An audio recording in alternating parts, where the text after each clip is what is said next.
is an emerging author based in Austin who blends realist, fabulist, science fiction, and satirical traditions into his unique and often darkly funny stories and inspiring novels. He is currently working late into the night on a handful of new projects and teaches in Bastrop, Texas.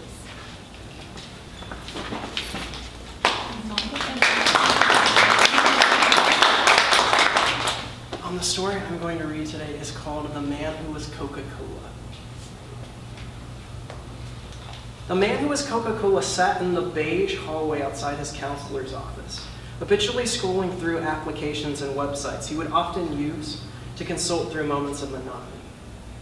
After these began to bore him, he tried using some of the breathing exercises he'd been watching on VidCon over the past few days, quieting his mind and listening to the animal-like grumble of the air conditioner until his newly appointed counselor, David Miller, came out to greet him. "So sorry for the wait, bureaucracy, paperwork. It'll bury us all one day."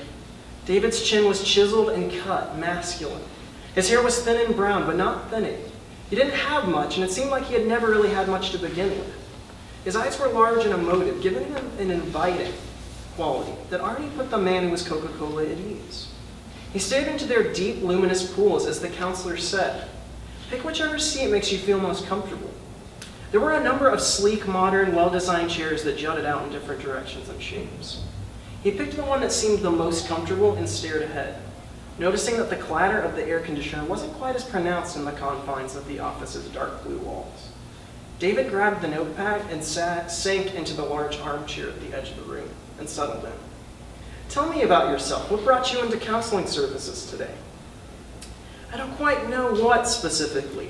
I almost feel like I could give you a whole list," the man who was Coca-Cola mumbled. He felt tired, dejected, and flat. "To be honest with you, drinking was the first problem, which led to my financial difficulties, and then my sponsorship, which is really the main reason why I'm here." Within his own skull, the man who was Coca-Cola felt opaque, distant from his own ears, though David Miller could seem to be hearing every word, already scribbling down symbols onto the fresh yellow paper of his notepad. "I remember you mentioning the sponsorship when we talked on the phone. You've been sponsored by the Coca-Cola bottling company, is that correct?" "Yes, sir." The man who was Coca-Cola nodded, staring at his shoes. "The financial problems, they forced me out of employment, and sponsorship with the company filled that role for me. I'd shopped around, of course, but Coca-Cola felt to me to be the most iconic, the most American product I could possibly find. And they've just been around for so long, for half of this nation's history almost at this point. So I joined. I mean, a salary to unconsciously promote a product that you're already confronted with advertising for on a regular basis anyway, it seemed reasonable. And I really didn't have much of a choice at that point. Was it not a good idea?"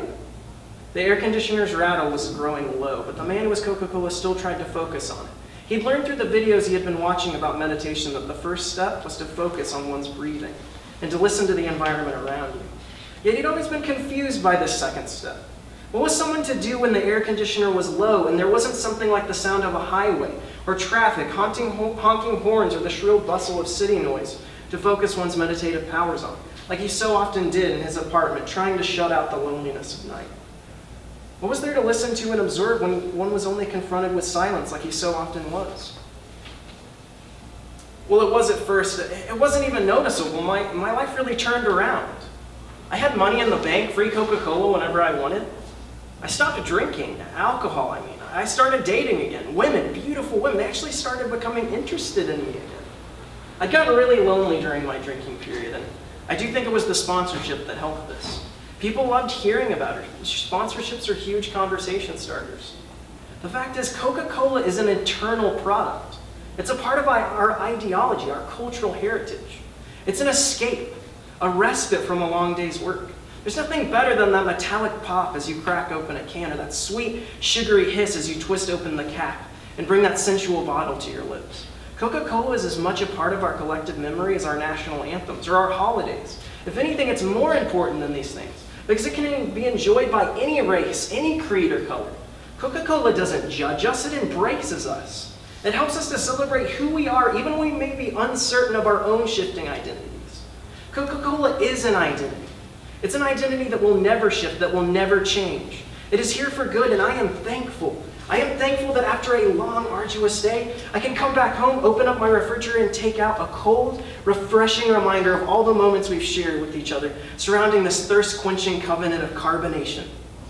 He suddenly noticed his digression, and his face burned with shame. I lost it again. My point. I always do that. His exhaustion deepened, and the silence of the room seemed to ripple, penetrating his bones and eyes. He wanted to heave to vomit, yet he remained motionless, erect like a statue, hardened and alienated, alone, sheltered in the prison of the sponsorship that now dominated every interaction, micro or macro. He was so damn tired. What was I saying? We're talking about dating people? Oh yes. A grimace bloomed out of the hollow despondency. They really did flock to me at first, at least when they found out I was sponsored by Coca-Cola, and he stopped for a moment, blushing and whispering quietly. I think it was because of my bodily fluids.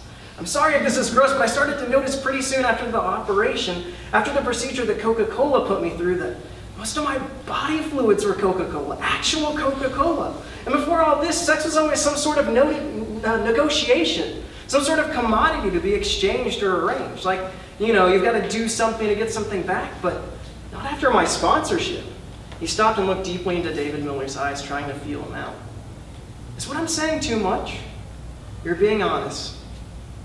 David's face changed into a weak but intelligent smile. Keep going. So there I was, a busy romantic life, filling my apartment with decorations, living the life that I'd always wanted all these years. I made so many friends in those days, and I got really good at storytelling. That was when the sponsorship first truly started making itself known. When you started making friends. I'd go to bars a lot, right? Just to meet people, and I'd start going on these really emotional rants about Coca-Cola, which people were used to by then. I mean, there's lots of people that are sponsored and whatnot, but I got really good at it. I could walk into a room full of strangers and could just sense who these people were. I could intuitively pick up on what they needed and immediately give it to them. I mean, from the standpoint of Coca-Cola, of course. What I was doing was art in the truest sense of that word. I could walk into bars and I'd just go off on Coca-Cola and how it's reflective of our collective spirit and the American dream, and I'd transform people's hearts.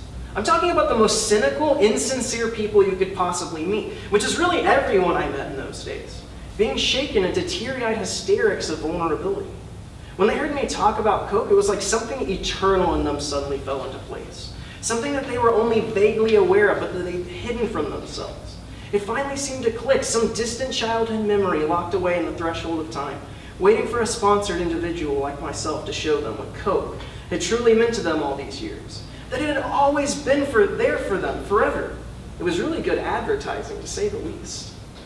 Products never fail us, not the best ones at least. There's a reason Coca-Cola has been around for all these years, and it will continue to stay. It is a part of us. It is who we are. And in this society of option upon option, mountains of options, cascading pillars of exhaustion being mounted up on every corner of existence, that solace from the hustle and bustle, that nostalgic immediate normalcy, that can't be duplicated. And what I was talking about then is pure, unadulterated Coca-Cola. And I was the company's endlessly successful evangelist. The man who was Coca-Cola could already sense the change coming within himself. Dreadful acid slithering up through his throat and blanketing his taste buds. But it only lasted so long. His eyes fell back onto his shoes again. He sank further into the chair's sleek, modern design. What happened? People just stopped being interested in what I had to say. It was as simple as that. I started to lose it, to truly lose my abilities. I'd be at a concert and I would realize that instead of screaming for the bands, I'd be screaming for Coca-Cola. I wouldn't even realize what I was doing. It was terrifying, really terrifying, being in public social arenas, which had once been my haven, but they instead began to slowly unravel. I couldn't help myself. I ended up reaching the deepest fear I see possible. The fear that people you deeply care about will find that one thing out about you that they just can't accept, and that they'll begin to hate you for the same reasons they loved you in the first place. See, people stop wanting to be around you when literally all you can talk about is Coca-Cola. When everything you say, think, do, and believe goes back to a product. All the friends I'd made slowly started to dwindle until I was completely alone again, wandering around in my decorated apartment, so full and ready for company, but that now had no one to fill it with. And I started drinking again. He gulped, his face burning like the fire engine red of a Coca-Cola can. What were you drinking? Rum and Cokes, of course.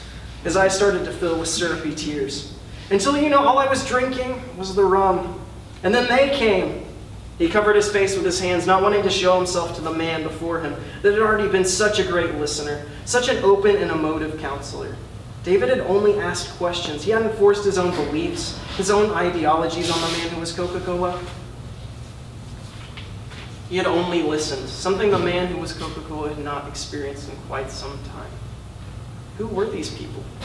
People from the company. They came and beat me to shit. I can isolate myself all I want, but the minute I stop consuming their product, that's when I'm screwed, according to them at least. Is that what led you here? David's pad was already filled with a short, concise chronicle of all the man who was Coca-Cola's complex neuroses. He mumbled into his palms. I tried to kill myself, and even that didn't work. He wiped the sugary wetness from his face. Because like I said, my bodily fluids, they're all Coke. I just bled out soda until I passed out, and I was hospitalized for a period. And then I was really, really screwed. The Coca-Cola bottling company can't have sponsors that are trying to kill themselves. The whole idea of you unconsciously promoting their product, you can't really fulfill your contract if you're dead. David was suddenly seized with the reaction he had not experienced since early in his career as a counselor. He tried to control it, to hold it back, but he immediately had the sudden urge to cover his own face violently and force himself to keep from laughing.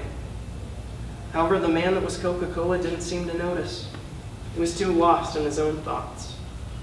And they forced me to come here and see if I can get my shit together or if I need to be removed from my sponsorship completely. I see. David finally pulled himself together, straightened up, and filled his mind with the many possible suggestions he could give the sad, troubled man.